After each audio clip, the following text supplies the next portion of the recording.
ఈ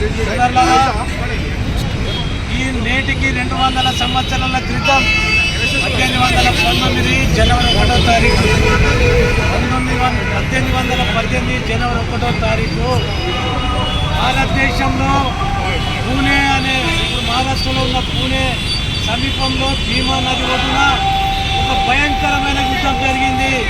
మహార్ సైనికులకు బాజీరావు పూలే ఇద్దరి మధ్యలో ఒక భయంకరమైన యుద్ధము. 500 మంది మహార్ సైనికులు ఉంటే 500 మంది మహార్ సైనికులు వర్సెస్ 28,000 బ్రాహ్మణ సైనికులతో జరిగిన యుద్ధం. అది ఒక ఆత్మగౌరవ పోరాటంగా ఆనాడు చికనాకైనే మన సైనిక సుబేదారు తీసుకొని ఆ 28 మందిని కూడా కాలుకు బుద్ధి ఎత్తి పారిపోయేటట్టు చేసి వాళ్ళను పారదోలిన సంఘటన. దళితులకు అత్యంత ఆత్మగౌరవమైన దినము సోదర. మరి ఆనాడు ఎందుకు యుద్ధం జరిగింది అనేది కూడా మనము కొద్దిగా తెలుసుకోవాల్సిన అవసరం ఉన్నది.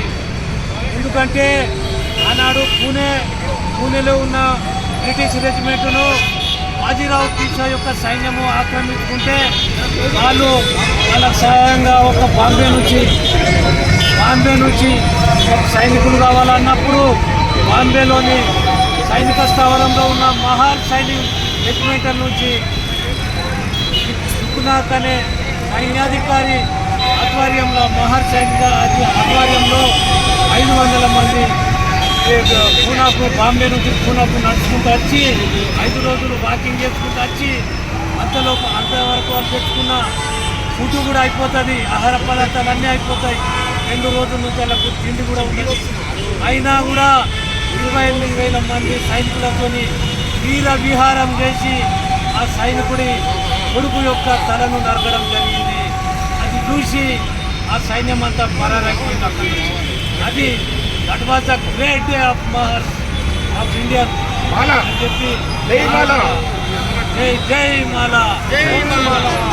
అయితే అది కూడా ఎందుకు చేసిందంటే ఆ యుద్ధం కూడా చేయవలసిన అవసరం ఏమొచ్చిందంటే ఆ రోజు పూణేలో ఈ బీచ్ల ప్రాంతంలో దళితులకు బడుగు బలైన వర్గాల బతుకులు కుక్కల కంటే ఈయన ముట్టుండే.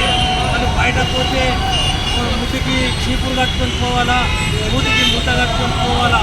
అట్లా ఎవరైనా కట్టుకోకపోయినా వస్తే వాడికి మరణ శిక్షణ ఉంది. అంత క్రూరంగా మూర్ఖంగా దుర్మార్గంగా ఉన్న పరిపాలన ఉండదు అని చెప్తే మేము ఇదే మా రాజ్యాంగం ఇదే మనస్ఫూర్తిగా చెప్పిన ప్రకారం పరిపాలిస్తామని చెప్పి కాంప్రమైజ్కు ఆయన సిద్ధంగా బాజీరావు సిద్ధం కాకపోతే అప్పుడే యుద్ధం చేయవలసి వచ్చింది.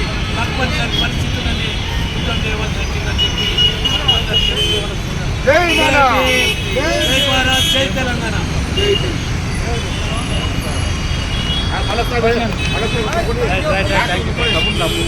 అన్న నాతోనే